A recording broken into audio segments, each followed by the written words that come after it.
ગુજરાત સરકારના જળ સંપત્તિ અને પાણી પુરવઠા વિભાગના માનનીય રાજ્યમંત્રી તથા નર્મદા જિલ્લાના પ્રભારી મંત્રી ઈશ્વરસિંહ પટેલની અધ્યક્ષતામાં રાજપીપળાના ડોક્ટર બાબા સાહેબ આંબેડકર ભવન ખાતે સમરસ વિદ્યા સેતુ કાર્યક્રમનું આયોજન કરવામાં આવ્યું હતું।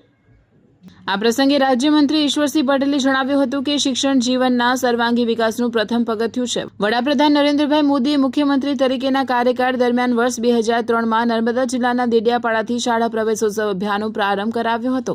ત્યારથી રાજ્યમાં શાળા છોડતા બાળકોના પ્રમાણમાં સતત ઘટાડો નોંધાયો છે। મંત્રીએ વધુમાં જણાવ્યું હતું કે નર્મદા જિલ્લામાં કુલ 4224 ડ્રોપ આઉટ બાળકોમાંથી 3906 બાળકોને પુનઃ શાળામાં પ્રવેશ અપાવવામાં સફળતા મળી છે। પરિણામે જિલ્લામાં 92% ડ્રોપ આઉટ રેશિયો ઘટાડીને સમગ્ર રાજ્યમાં પ્રથમ સ્થાન પ્રાપ્ત કર્યું છે, જે નર્મદા જિલ્લા માટે ગૌરવની સિદ્ધિ છે। કાર્યક્રમ દરમિયાન સમરસ વિદ્યા સેતુ અભિયાન અંગેની લઘુ ફિલ્મનું નિદર્શન કરવામાં આવ્યું હતું, તેમજ મહાનુભાવના હસ્તે પુનઃ પ્રવેશ અભિયાનમાં ઉત્કૃષ્ટ કામગીરી કરનાર શિક્ષકોને સન્માનિત કરવામાં આવ્યા હતા।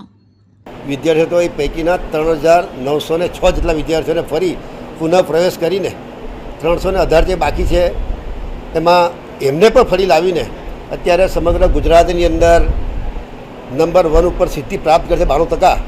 પરંતુ એથી પણ આગળ વધીને તમામ વાલીશ્રીઓ, શિક્ષક મિત્રશ્રીઓ અને ગામના આગેવાનશ્રીઓ પણ આમાં રસ લઈને તમામનો દીકરો દીકરી જો ભણેલો હશે તો સ્વાભાવિક છે કે આપણને જીવનની અંદર ક્યારેય ગરીબ મળતી નથી વારસાની અંદર, પરંતુ જો આપણા પરિવારની અંદર દીકરો કે દીકરી ભણેલો હશે અને જો એ નોકરી કરશે તો એ ઓટોમેટિક શિક્ષણ થકી આ ગરીબી દૂર થવાની છે। ત્યારે આ કાર્યક્રમોમાં આજે અહીંયા તમામ મિત્રોને પણ અભિનંદન આપું છું, શિક્ષક મિત્રોશ્રીઓને પણ ફરીથી કહું છું કે આપણે તકેદારી કાળજી રાખીને અને વાલીશ્રીઓ પણ પોતે કાળજી રાખીને પોતાના ગામના હોય કે પોતાનો દીકરો હોય તમામને ફરી શાળાની અંદર મોકલીને તમામ ગામોની અંદર 100% શિક્ષણ પ્રાપ્ત થાય એવી શુભેચ્છાઓ પાઠવું છું।